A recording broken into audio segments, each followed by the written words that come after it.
6교시 시작하도록 하겠습니다. 614페이지 경공매 매수신청 대리인 등록인데, 경공매가 시험에 한 문제 정도 출제됩니다. 우리 교과서는 거기 맨 위에 보니까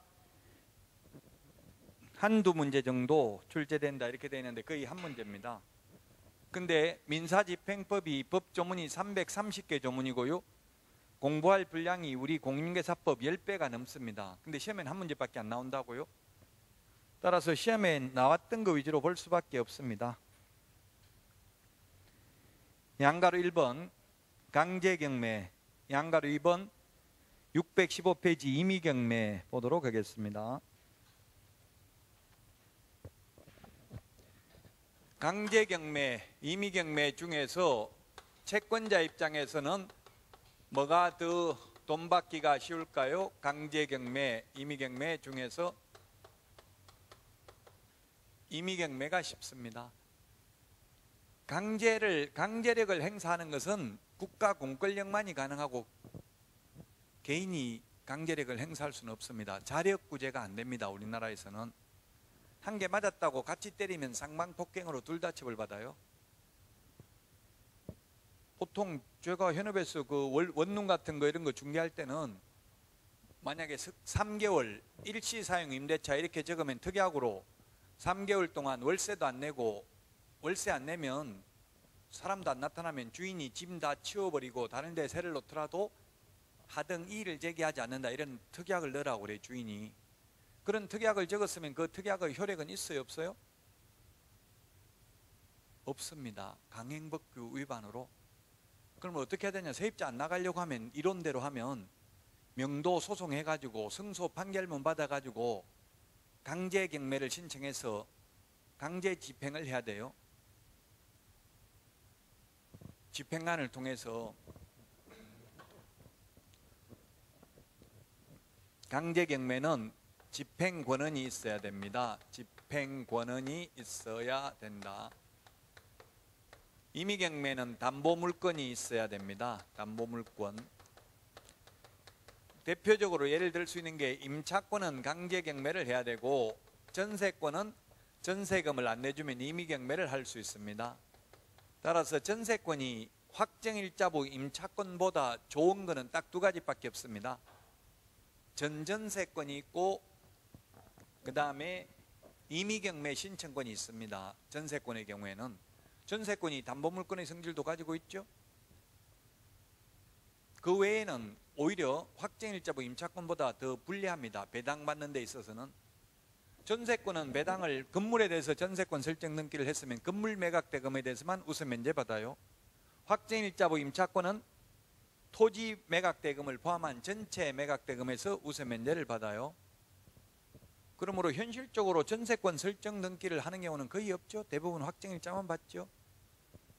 어쨌든 집행권한이라는 것은 승소 판결문, 화해조서, 청구일락조서, 조정조서, 지급명령서 이런 것들이 집행권한입니다. 그 집행권한을 받는 사이에 재산 다 빼돌려버리면 판결문, 승소 판결문을 받아도 휴지 조각에 불과하죠.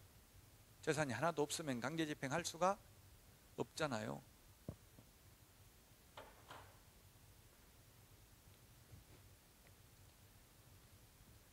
임의경매, 강제경매를 받고요. 시험에 나온 적은 별로 없잖아요. 나온 거는 옆에 시험에 나왔다고 되어 있는 거 616페이지 맨 밑에 권리분석 시험에 출제됐잖아요. 권리분석 이런 게 이제 중요하다고요.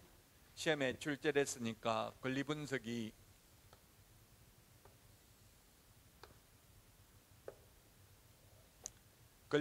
중요한데, 소재주의가 있고 인수주의가 있습니다. 인수주의.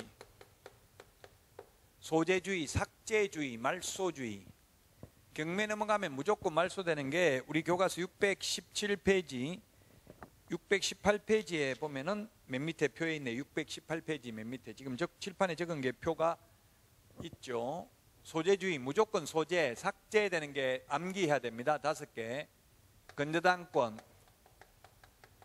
저당권, 담보가등기,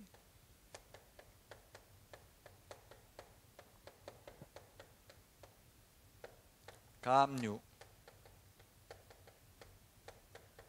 압류. 이거는 무조건 말소되는 권리입니다. 무조건 인수되는 권리가 유치권,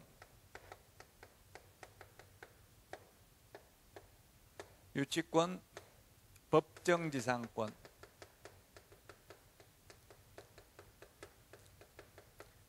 분묘기지권,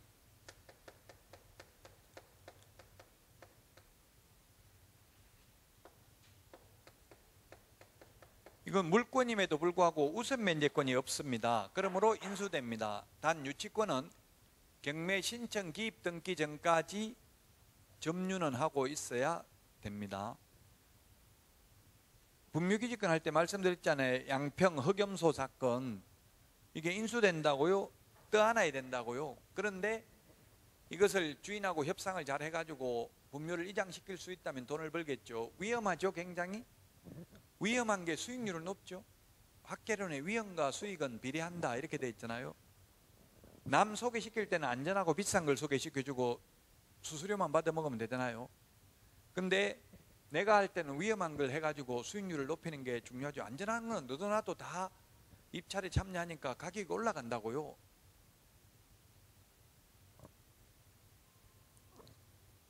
제 아는 지인도 여자분이 40 넘었는데 남자 소개시켜달라 하더라고요. 그래서 어떤 남자 소개시켜주기 싫은데, 그래서 어떤 남자 원하는데 그래도 물어는 봐야 돼서 물어보니까 돈 많고 명 짧은 사람이 있으면 좀 소개시켜달라는데, 그런 사람이 자기를 원하지 않을 수도 있지. 모든 걸 다 갖추는 건 힘들다고요. 위험한 게 수익률은 높다고요. 그 위험을, 예를 들어서 지금 아픈 사람이 사귀자면 사귀겠죠. 그 대신에 그 빨리 그걸 병을 놔주면 나중에 좋은 관계가 될 수 있겠죠. 이 위험하다는 이야기입니다. 이거 다 떠안아야 된다. 이거는 안전해요. 무조건 말소되니까 등기부에 이런 게 아무리 많이 있어도 걱정할 필요가 없습니다. 다 말소되니까. 그러면 이 무조건 인수되는 권리, 이거는 암기를 해야 되고요. 이거 빼고 나머지 권리는 이 말소되는 것 중에서 가장 앞서 있는 권리를 말소 기준 권리라고 합니다. 말소 기준 권리. 말소 기준 권리라고 하는데, 이 말소 기준 권리보다 앞서 있는 전세권, 임차권은 인수됩니다. 그런데 말소 기준 권리보다 뒤에 있는 전세권이나 임차권은 말소됩니다. 임차권은 아무리 대항력을 갖추고 있다 하더라도 경매에서는 선순위 담보물권자에게는 대항할 수 없습니다. 이 임차권은 전입신고하고 이사를 했다 하더라도 선순위 담보물권자에게는 대항할 수 없기 때문에 방 빼줘야 되고 단 순위에 따른 배당만 받을 수 있다고요. 무조건 인수되는 권리, 무조건 말소되는 권리 뺀 나머지 지상권, 지역권, 전세권, 임차권, 환매 등기, 가처분 등기, 소유권 이전 청구권, 보전 가등기, 이런 게 말소 기준 권리보다 선순위면 인수되고 말소 기준 권리보다 후순위면 말소된다. 단 최선순위 전세권이라도 이 전세권자가 배당 요구를 하면 말소된다. 배당을 다 받기 때문에 말소된다고요. 배당 요구하면.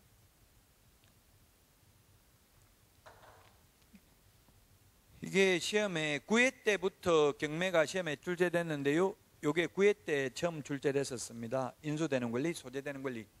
그 당시에 다음 중 가장 위험성이 적은 것은 이렇게 시험에 나왔는데요. 그때 수험생들은 뭐라고 답을 했냐면, 최선순위, 이 최선순위 임차권이 있는데 이 임차권이 이사하고 전입신고만 하고 확정일자를 받지 아니한 다수의 소액 임차인이 최선순위로 있는 경우 위험해요, 안 위험해요? 확정일자 안 받았는데? 위험하죠. 대항력은 확정일자와 상관없다고 했잖아요. 이사하고 전입신고만 하면 대항력이 생긴다고 했잖아요. 확정일자 받으면 후순위보다 우선 면제 받을 뿐이고 대항력만 갖추고 있으면 위험하다고요? 만약에 최선순위라도 전입신고도 안 돼 있으면 이거는 위험하지 않죠. 인수 안 되죠. 대항력은 갖추고 있어야 돼요. 그러나 말소 기준 권리보다 뒤에 있는 이 임차권은 아무리 전입신고하고 이사를 해도 선순위 담보물권자에게는 대항할 수 없다. 경매에서는. 보통 수험생들이 나중에 이게 경매를 포기해야 됩니까? 맨 뒤에 있는 매수 신청 대리를 포기해야 됩니까? 저한테 와서 묻는 분들이 많아요. 그러면 저는 가슴 아프죠.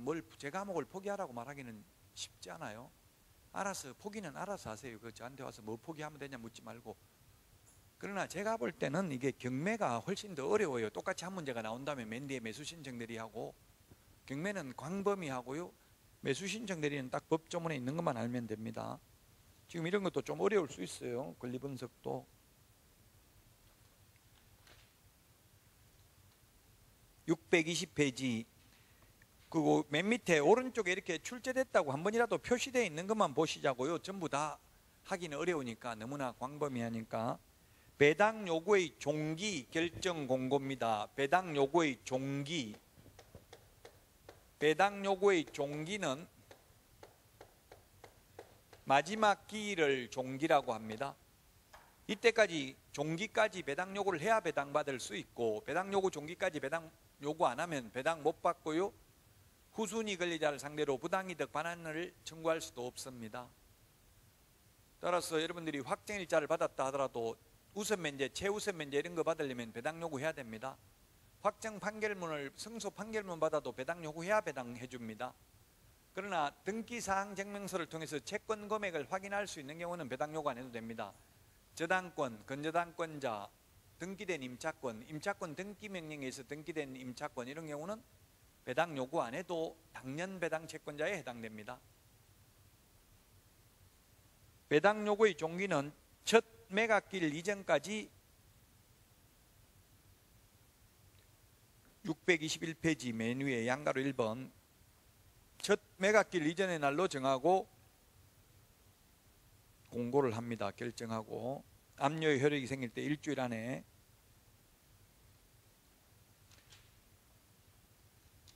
그 다음에 622페이지 맨 밑에 5번 매각 실시입니다. 매각 방법이 나와 있습니다. 매각 방법 맨 밑에 박스 매각 방법. 매각 방법은 세 가지가 있습니다. 시험에 매각 방법은 두 가지가 있다. X로 출제됐습니다. 호가 경매. 호, 부를 호자, 가격 가자. 입으로, 입구자잖아요. 입으로 가격을 불러가면서 높여가는 방식입니다. 옛날에 SBS 하우마치 경매라든지 뭐 이천 도자기 축제 여주 이런 데 가면 호가 경매 하더라고요. 도자기자 10만 원부터 10만 원 살 사람 11, 또 여러 명 손드니까 11만 원, 12만 원 이런 식으로 불러가면서 높여가는 게 호가 경매입니다. 그런데 현실적으로 이거는 호가 경매는 안 합니다. 지금 그래서 헷갈리는 거예요. 시험에 매각 방법은 두 가지가 있다. X로 출제됐어요. 이론적으로는 세 가지고 법원에 따라서 하고 안 하고는 자유입니다. 호가 경매가 있고 기일 입찰이 있고요. 그 다음에 기간 입찰 세 가지가 있습니다.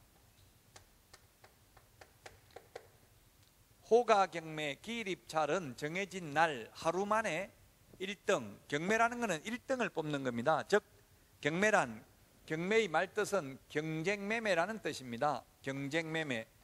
경쟁매매는 다수의 매수 희망자에게 매수 청약을 하게 하고 그 중에서 가장 높은 가격으로 매수 청약을 한 자에게 매도 승낙을 함으로써 이루어지는 매매계약 형식을 경매라고 합니다. 가장 높게 사겠다는 사람한테 파는 게 경매라고요. 그 1등 뽑는 거라고요. 이거는 말로 1등을 뽑는 거고요. 기일 입찰은 입찰표를 써낸다고요. 1억, 1억 천, 1억 2천 이렇게 써냈으면 그 중에서 가장 높은 사람을 뽑는다고요.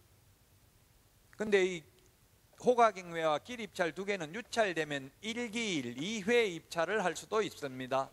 오후에 밥 먹고 한 번 더 입찰을 할 수 있습니다. 그러나 2회 입찰을 두 번째 할 때에 가격을 깎아주지 않습니다.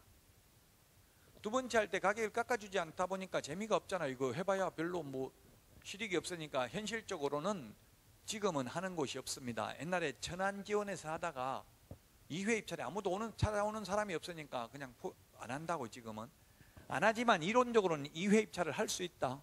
법에는 할 수 있다고 돼 있어요.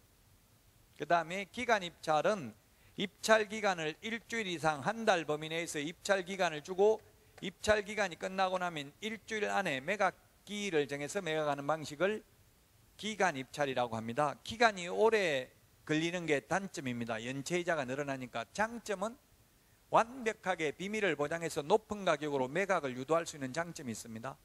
이거는 모여서 하면 막 사람이 많으면 경쟁이 치열하다는 걸 알 수 있잖아요. 아무도 사람 없고 나 혼자 있으면 단독 입찰이다 이걸 느낄 수 있잖아요. 근데 이거는 멀리 있는 사람도, 부산에 있는 사람도 서울중앙지방법원에 있는 물건 입찰에 참여할 수 있습니다. 그러니까 누가 얼마 써내는지 전혀 모르기 때문에 공정한 경쟁이 될 수는 있는데 단 연체자가 늘어나는 단점이 있다고. 기간이 오래 걸리니까. 어쨌든 매각 방식은 세 가지입니다. 622페이지 맨 밑에. 그 다음에 623페이지 양가로 3번 입찰의 종결인데 동그라미 2번 최고가 매수 신고인의 결정 1등을 뽑는 게 있고요. 그 다음에 3번 차순위 매수 신고인 결정이 있습니다. 2등이 차순위입니다. 차순위가 시험에 출제된 적이 있었는데 우리 경매는 법원에서 하는 경매, 지금 우리가 공부하는 경매는 완전 자유경쟁매매가 아니라 제한경쟁매매입니다. 이를테면 2억부터 시작합니다. 2억보다 높게 써낸 사람 중에서 1등 뽑겠습니다. 이렇게 한다고요? 완전 자유경쟁매매면 시세가 2억짜리라도 무조건 금액 써내가지고 뭐 1,000원, 2,000원, 3,000원 써냈으면 3,000원 써낸 사람한테 파는 게 완전 자유경쟁매매죠.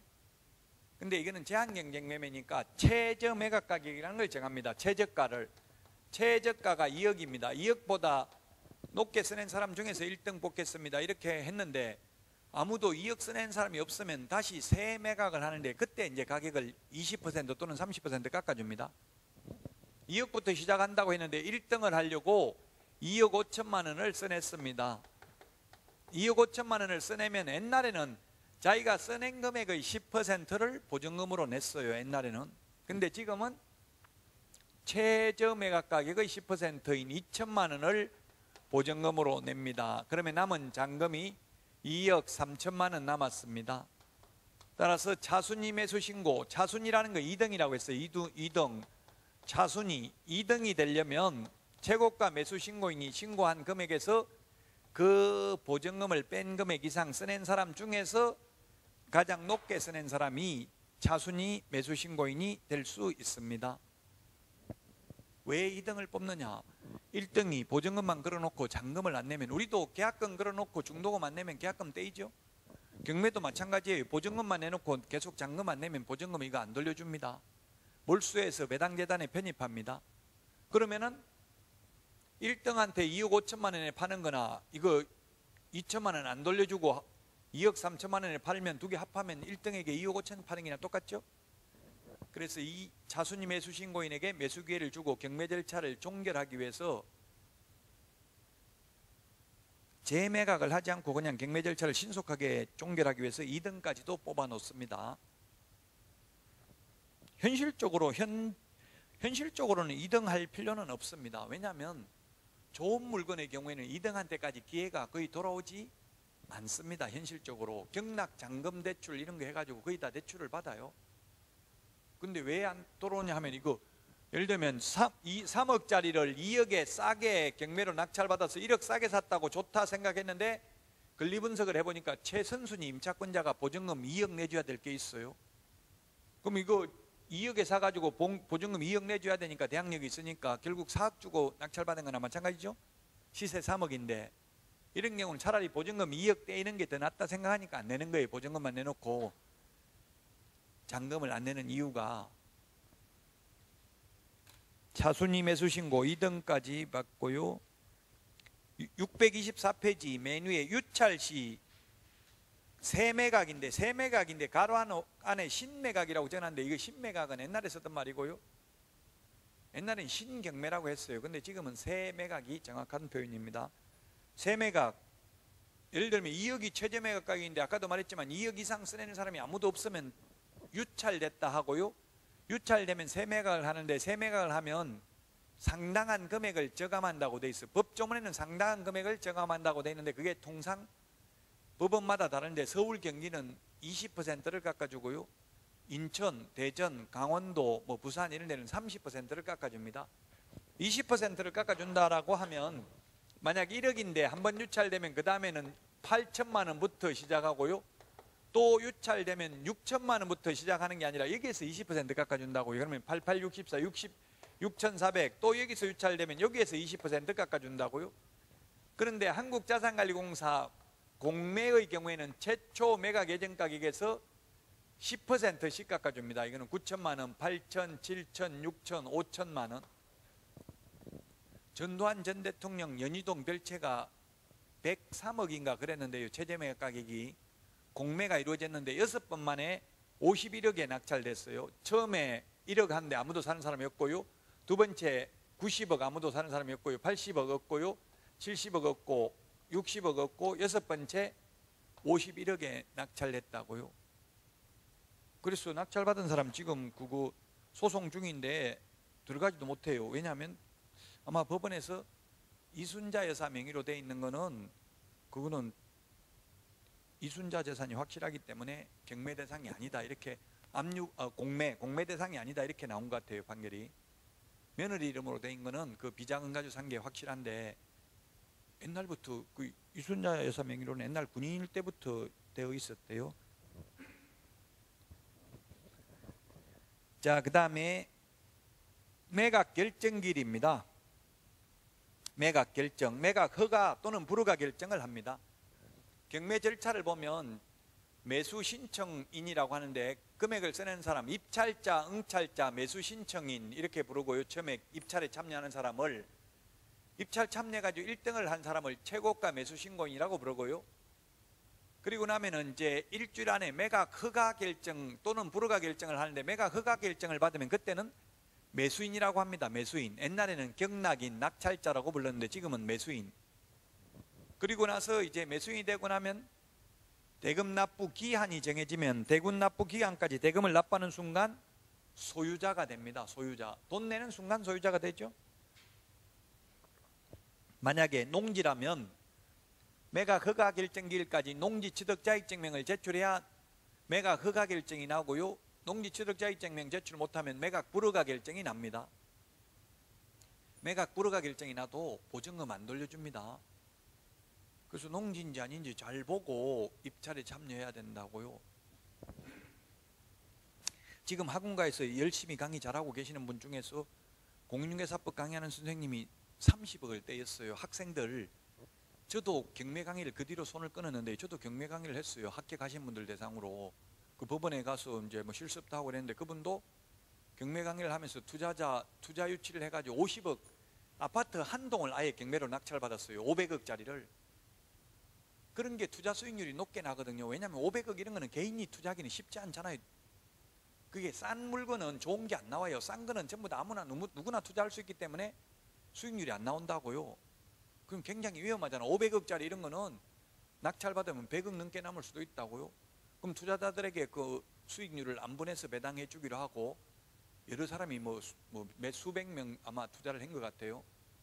그렇게 해가지고 50억인데 보증금을 걸었어요.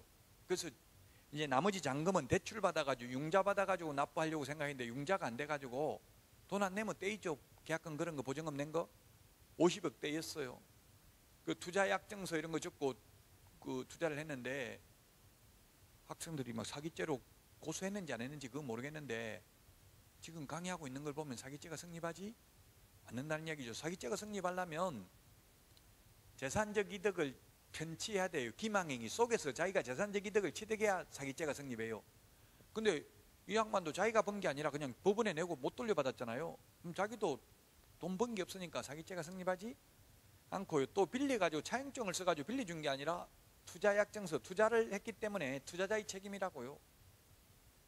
저한테도 문자 많이 오더라고요. 어디 투자하라고 수익률 높다고. 근데 그렇게 해가지고 지금 몇 억 송금한 분이 있더라고. 뉴스 나온 거 보니까. 그 사기당했다고 계좌 정지시켜달라니까 정지 안 시켜준대요. 은행에서는. 보이스 피싱 아니면 정지 못 시킨대요. 그 돌려받기 쉽지 않다는 이야기. 투자자금으로 줬기 때문에 손해보더라도 그는 투자해가 손해봤기 때문에 잘못하면 투자자 책임일 가능성이 많아요. 투자를 신중하게 하시라는 이야기입니다. 625페이지 7번 매각 대금 납부인데 대금 납부 옛날에는 기일이었는데 지금은 대금 납부 기한입니다. 기한. 옛날에는 2월 25일 날 이날 딱 정해진 날 돈을 낼 수 있었습니다. 근데 지금은 2월 25일까지 돈을 내면 됩니다. 돈 내는 순간 소유권을 취득하죠. 옛날에는 빨리 소유권을 취득하고 싶어도 할 수가 없었다고요. 그러면은 채무자가 2월 24일 날 은행에 돈 갚아버리고 저당권 말소하고 경매 절차를 취소시킬 수 있다고요. 늘 지위가 불안했어요. 그런데 지금은 매수인이 바로 돈 내버리면 소유권을 취득하게 되겠죠. 신속하게 매수인, 낙찰자, 매수인, 경락인 같은 말입니다. 대금 납부 기일에서 대금 납부 기한으로 바뀌었다. 그 다음에 626페이지 세매각, 재매각이 있는데요. 세매각은 유찰되어서 다시 하는 매각을 세매각이라 하고요. 유찰돼서 다시 하는 매각은 상당한 금액을 저감한다. 가격을 깎아준다. 재매각은 매각 잔대금을 납부하지 않아서 다시 실시하는 매각을 재매각이라 하는데, 재매각은 가격을 깎아주지 않습니다. 잔금만 안 냈지.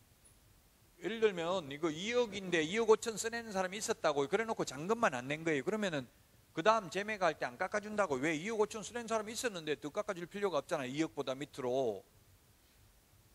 세매각이라는 거는 2억 이상 사고 싶은 사람 적어내세요 하는데 아무도 2억 이상 써낸 사람이 없다고. 그러면 유찰됐다 하고, 유찰되면 세매각을 하고, 세매각할 때는 상당한 금액을 깎아준다고, 저감해 준다고요. 그 다음에 배당입니다. 배당 628페이지 배당 순위가 있는데, 이 배당 순위 시험에 2번밖에 안 나왔죠. 그래서 우리 책에 지금 출제됐다고 표시도 안 돼 있잖아요. 배당 순위 편의상 제가 별표 적는 거고, 별표를 적었는데 그렇게 중요하지는 않습니다. 배당 순위를 보면, 그래도 배당 순위는 알아야 돼. 경매는 이게 돈 벌려고 경매하는 건데, 배당을 그러면 아까 이게 무조건 말소되는 거, 저 임차권이 후순위면 무조건 말소되잖아요. 그럼 낙찰 받는 사람 입장에서 보면 후순위 세입자가 배당을 한 푼도 못 받든 100% 다 받든 상관없다고 하면 상관없을 수도 있는데, 그래도 배당 다 받는 게 좋아요? 배당 다 못 받는 게 좋아요? 그 낙찰 받는 사람 입장에서 보면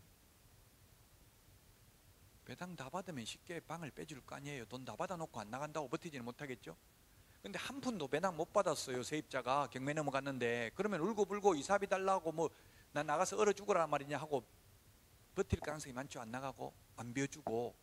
그래서 배당을 이 사람이 다 받는지 못 받는지도 좀 검토해 보는 게 좋아요. 가급적이면 배당을 다 받으면 쉽게 비워줄 가능성이 있다는 이야기예요.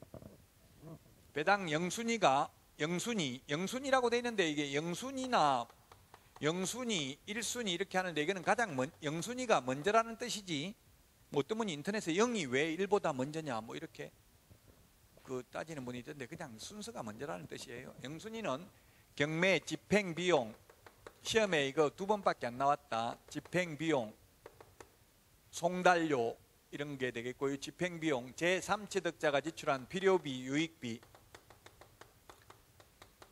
이게 영순위고요. 그 다음에 1순위는 최우선 면제입니다. 최우선 면제. 최우선 면제되는 게 주택임대차보호법, 상가건물임대차보호법, 근로기준법의 최종 3월분 임금, 근로자 퇴직급여 보장에 관한 법률에 의한 최종 3년간 퇴직금, 재해보상금 이런 게 최우선 면제됩니다. 그 다음에 받는 게 소위 당해세입니다. 세법에도 당해세라는 말이 나오죠.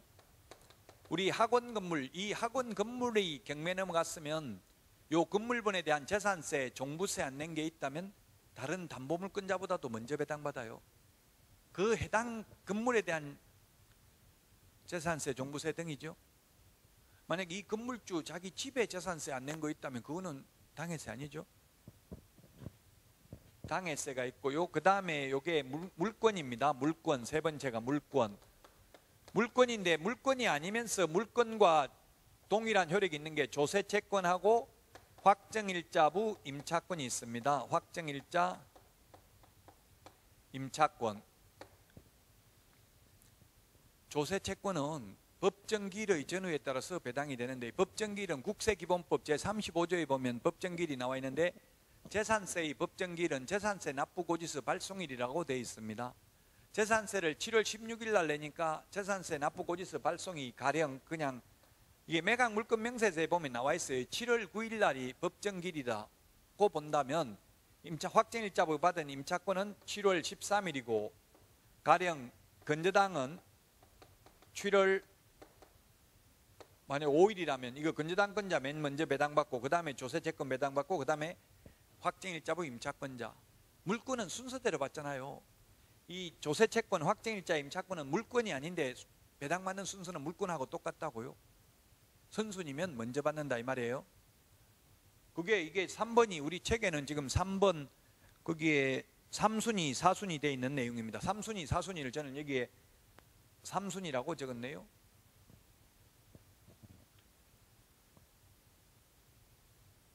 3순위 4순위네. 3순위 4순위 3순위 4순위를 저는 3순위라고 적었고요. 그 다음에 거기에 우리 책에 5순위라고 되어 있는 게 저는 4순위 3순위에 3순위 4순위 두 개 다 들어가 있다고. 이 조세채권 확정일자부 임차권 다 들어가 있잖아요. 그 다음에 4순위에 물권을 다 배당하고 그래도 남는 돈이 있으면 월급 임금채권 먼저 배당해 준다고요. 최우선 면제되는 임금채권 빼고 그래도 돈 남는 게 있으면 이제 후순위 조세채권 세금 먼저 배당을 해주고요. 그래도 남는 게 있으면 각종 공과금입니다. 수도요금, 전기요금, 4대 보험료. 우리 책에 지금 4대 보험료가 의료보험료라고 되어 있는데 의료보험이 아니라 지금 국민건강보험료로 바뀐 지 오래됐죠. 시험에 안 나오니까 이렇게 용어를 틀리게 적어놨잖아요. 의료보험료가 아니라 국민건강보험료. 그 다음에 마지막이 일반채권입니다. 일반채권. 근데 현실적으로는 물권도 배당을 다 못 받고요. 그래서 옛날에 서브프라임 모기지론이라는 게 있었잖아요. 서브프라임 모기지론. 서브프라임이라는 거는 뭡니까? 비우량 채권이다 이 말이에요. 프라임이 우량이고 비우량 채권이라는 말은 후순위 채권이라는 이야기입니다. 우리도 제1금융기관은 우량 채권이기 때문에 금리가 낮고요. 제2금융권은 비우량 채권이기 때문에 후순위이기 때문에 금리가 높잖아요. 떼일 거 감안해서 금리를 높게 받는다고요. 서브프라임 모기지론 뭐 이런 거 나온 적이 있었습니다. 그게 후순위 물건입니다. 자, 배당 순서 시험에 2번 나오는데 이렇게 복잡하게는 안 나오고요. 보면 거의 풀 수 있도록 출제가 됐었습니다. 그 다음에 9번 소유권 이전 등기 촉탁을 해주기 때문에 등기소에 직접 갈 필요는 없습니다.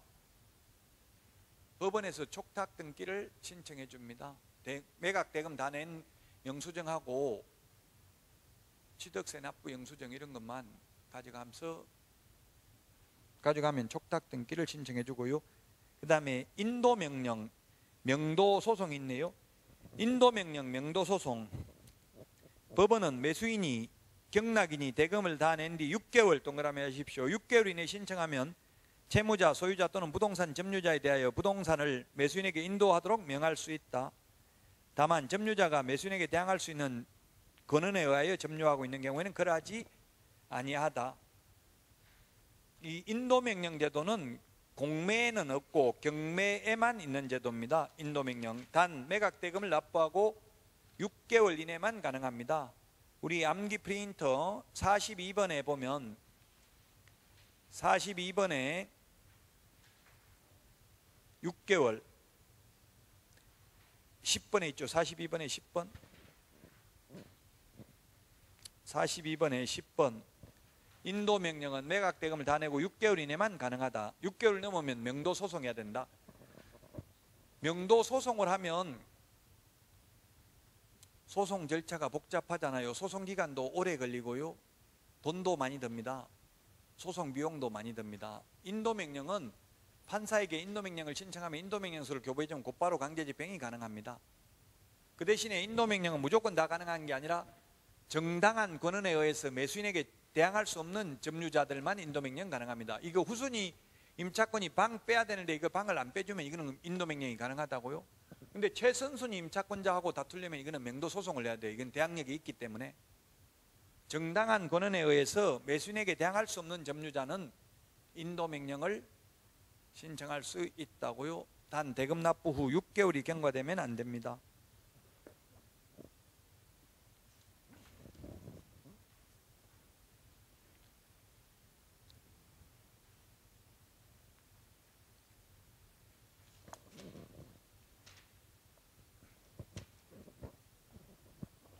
공매는 시험에 거의 안 나오고요. 629페이지 629페이지 문제가 이렇게 출제됐어요. 굉장히 어렵죠. 629페이지 문제 한번 볼까요? 어려운데 민법 문제처럼 돼 있죠. 이렇게 X 부동산 뭐 이런 식으로 나오면 좀 그렇잖아요. 법원은 X 부동산에 대하여 담보권 실행을 위한 경매 절차를 개시하는 결정을 내렸고 최저 매각 가격을 1억 원으로 정하였다. 기일 입찰로 진행되는 이 경매에서 매수 신청을 하고자 하는 중개 의뢰인 갑에게 개업공개사가 설명한 내용으로 옳은 것은 1번 갑이 1억 2천만 원에 매수 신청을 하려는 경우 법원에서 달리 정함이 없으면 1,200만 원을 보증금으로 제공해야 된다. 자기가 써낸 금액의 10%가 아니라 우리 암기 프린터 56번에 맨 마지막에 10분의 1에 동그라미 1번에 있는데요. 이게 경매에서 시험에 가장 많이 나온 지문입니다. 빅데이터에 의하면 뭐라고 되어 있습니까? 56번 10분의 1에 최저 매각 가격의 10분의 1이라고 되어 있죠. 그래서 1억 2천만 원 써내더라도 최저 매각 가격이 얼마라고 되어 있어요? 1억이라고 되어 있죠. 그러면 1,000만 원만 낸다고요. 1,000만 원만.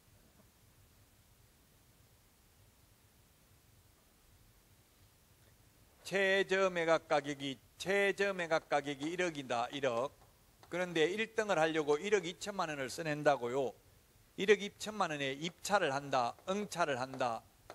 1억 2천만 원 써내지만 써낸 금액의 10%가 아니라 최저 매각 가격 10%인 1천만 원만 내고 그러면 남은 돈이 얼마입니까? 1억 1천만 원.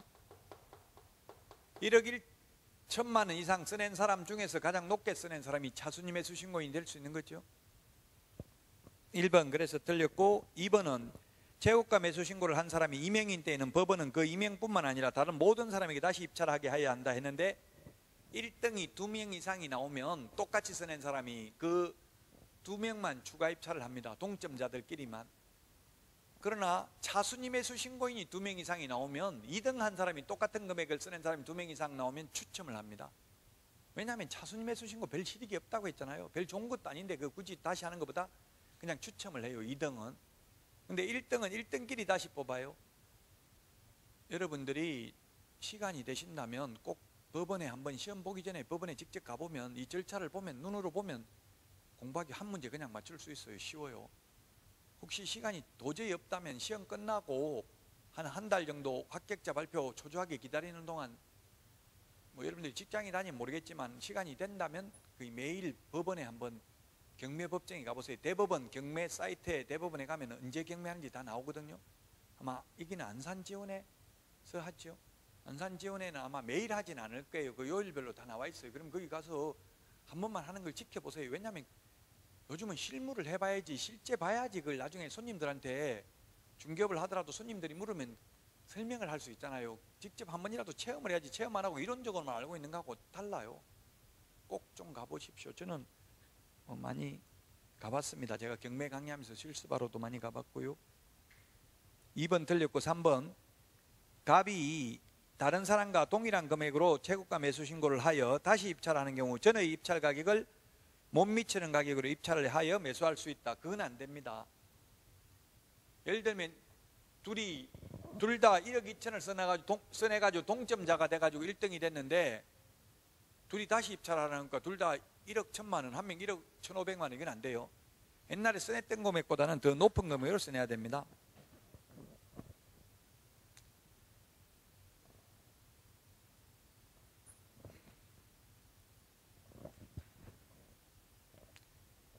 (4번) 1억 5천만 원의 재고가 매수 신고 있는 경우 법원에서 보증금액을 달리 정하지 않았다면 갑이 차순위 매수 신고를 하기 위해서는 신고액이 1억 4천만 원이 넘어야 한다.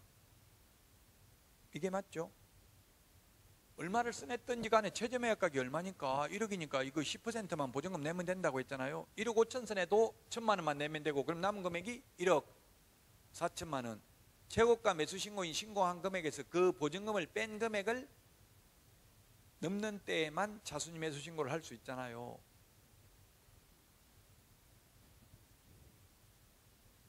1억 4천만 원보다 높게 써낸 사람 중에서 최고 높게 써낸 사람이 차순위 매수 신고인 2등이 된다고요? 4번이 정답입니다. 지금 보다시피 경매가 이렇게 좀 어렵죠. 어려운데 한 문제밖에 안 나와요. 내용은 엄청나게 많은데. 그런데 이거는 좀 알기는 알아야 돼요. 경매 매수 신청들 이런 거 하려면 이거 알아야 되죠. 실무하려면. 4번이 답이고요. 5번 갑이 차순위 매수 신고인인 경우 매각길이 종결되면 즉시 매수 신청 보정을 돌려줄 것을 신청할 수 있다 했는데, 그 해설 5번을 보면 차순위 매수 신고인의 매수 신청 보증금은 최고가 매수 신고인이 매각 대금을 완납하면 즉시 매수 신청 보정의 반환을 요구할 수 있다. 1등한 사람이 돈 다 내야 돌려줍니다. 왜? 1등한 사람이 만약에 잔금 안 내면 차순위 매수 신고인에게 기회를 줄 거잖아요. 그러니까 보증금을 돌려주면 안 되잖아요. 그래서 2등을 제가 할 필요가 별로 없다고 했어요. 2등 하면 보증금도 못 돌려받아요. 1등이 돈 다 낼 때까지 한 달 넘게 걸리죠. 돈도 못 돌려받고 별로 또 실익도 없다고, 좋은 물건은 기회가 돌아오지도 않는다고요. 현실적으로 보면. 그래서 여러분들은 2등은 하지 마세요. 제가 법정에 가서 보니까 제가 동점자 나온 것도 봤어요. 그 시험에는 안 나오지만 경매 재테크 강의할 때는 입찰 금액을 적어낼 때 1억, 2억 이렇게 적지 말라고 돼 있어요. 즉 뒤에 숫자를 무겁게 적어라 이런 말이 있다고요. 뒤에 1억이면 뒤에 00000이잖아요. 맨 뒤에 숫자를 0으로 적는 게 아니라 9로 적는 게 좋다고요.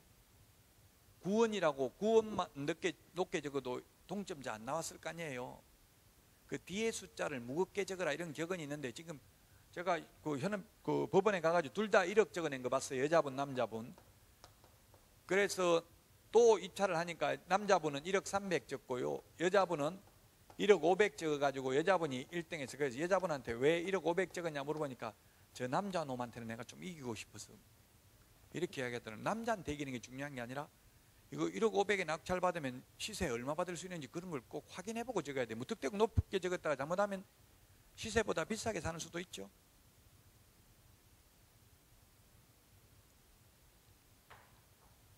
실제 동점자도 나오더라고요. 가보니까 똑같이 금액 써내는 사람도. 그리고 또 2등 한 사람 차순위 매수 신고인 있으면 집행관이 물어요. 차순위 매수 신고 하실 겁니까? 물으니까 어떤 여자분이 예 하더라고요. 그래서 대답을. 나중에 제가 물어봤어요. 왜 차순위 매수 신고했습니까? 묻는데 예라고 하던데요 하니까, 그럼 묻는데 싸가지 없이 아니요 어떻게 말하냐, 그냥 예라고 대답했지 이렇게 이야기하더라고요. 그 순간 예라고 대답하는 순간 돈 못 돌려받는다고. 이제 1등이 돈 다 낼 때까지 한 달 넘게. 나머지는 다 돈 그 자리에서 다 돌려주잖아요. 보증금 낸 거. 법정에 꼭 좀 한번 가보시라고요. 자, 그 다음에 공매인데요. 시험에 경매는, 과거 시험 문제에 경매는 법원에서 실시하고, 경매는 법원에서 실시하고 공매는 지자체에서 실시한다, 이런 게 시험에 나온 적이 있어요. 경매는 법원에서 실시하고 공매는 지자체에서 실시한다. 이게 가정답은 O였습니다. 본 정답에서는 모두 복수 정답으로 인정했습니다. 경매는 경쟁매매니까 법원에서도 하고 가락동 농수산물 시장에서도 하고 노량진 수산시장에서도 경매한다고요. 부산 자갈치 시장에 가서도 합니다. 공매는 공개매각입니다. 지자체도 하고 기업체도 하고 한국자산관리공사도 합니다. 그러나 우리가 여기서 공부하는 것은 협의회 법원에서 하는 경매, 공매는 한국자산관리공사 캠코에서 하는 공매만을 한정해서 공부합니다. 공매는 시험에 거의 안 나옵니다. 한국자산관리공사에서 하는 공매가 대부분은 국세징수법에 의해서 실시하는 압류부동산 공매가 대부분입니다. 세금 안 내서 하는 공매가 대부분입니다. 압류부동산 공매는 경매하고 비슷합니다. 그 631페이지 경매와 공매의 차이점이 적혀져 있는데, 거기 권리분석을 보니까 박스 631페이지 시험에는 잘 안 나온다고 했습니다. 지금 언제 출제됐다고 체크 안 돼 있잖아요. 그래서 가볍게 그냥 참고로 보시면 됩니다. 권리분석은 매수인이 다 해야 되는데, 비업무용 부동산 공매는 매도인이 한국자산관리공사가 다 해줍니다. 비업무용, 기업의 비업무용 부동산 공매 이런 거는 안전하다는 이야기입니다. 안전하니까, 안전한 거는 비싸다고 했죠. 위험한 거는 싸고요. 비업무용 부동산 공매. 업무용 부동산 공매는 세금 많이 내야 되니까 한국자산관리공사에 매각을 의뢰한다고 팔아달라고. 그 압류부동산 공매는 경매하고 똑같다고 했습니다. 명도 책임이 매수인에게 있는데 비업무용 부동산 공매는 금융기관이나 기업체, 매도인에게 책임이 있다고요? 저감률, 가격 깎아주는 것은 경매는 20% 정도 깎아주고요, 압류부동산 공매는 10%씩 깎아줍니다. 최초 매각 예정 금액의. 수의계약, 수의계약은 경쟁입찰의 반대가 수의계약입니다. 경쟁입찰을 해야 됩니다. 경매나 압류부동산 공매는. 그런데 비업무용 부동산 공매는 수의계약 가능하고요, 대금 납부도 잔금 대금도 일시불로 납부해야 되는데 비업무용 부동산 공매는 할부도 가능합니다. 매수자 변경이 경매나 압류부동산 공매는 불가능한데 비업무용 부동산 공매는 매수자 변경도 가능합니다. 계약금만 걸어놓고 다른 데 또 팔아버리도 된다는 이야기입니다.